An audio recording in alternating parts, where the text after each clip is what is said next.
of sleuthwood in the lake. There lies a leafy island where flapping herons wake. The drowsy water rats, there we've hid our fairy vats, full of berries and of reddest stolen cherries.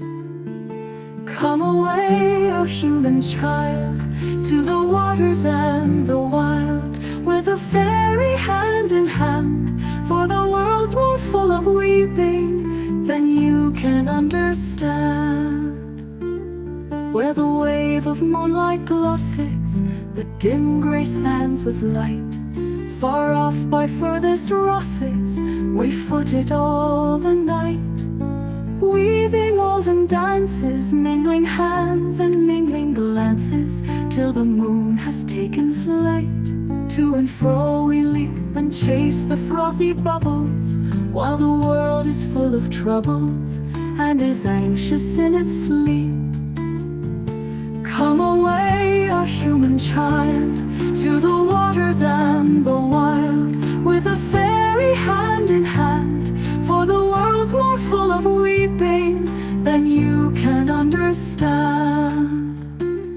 Where the wandering water gushes from the hills above Glencar, in pools among the rushes that scarce could bathe a star, we seek for slumbering trout, and whispering in their ears, give them unquiet dreams, leaning softly out from ferns that drop their tears over the young streams.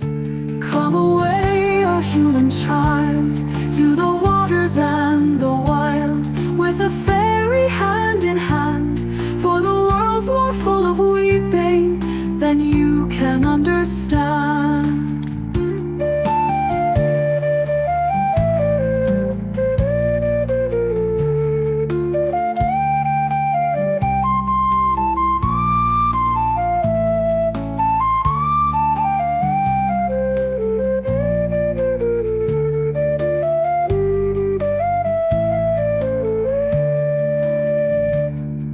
Away with us he's going, the solemn-eyed.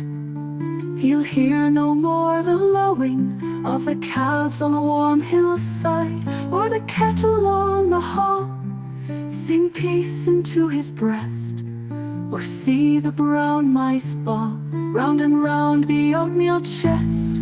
For he comes, the human child, to the waters and the wild, with a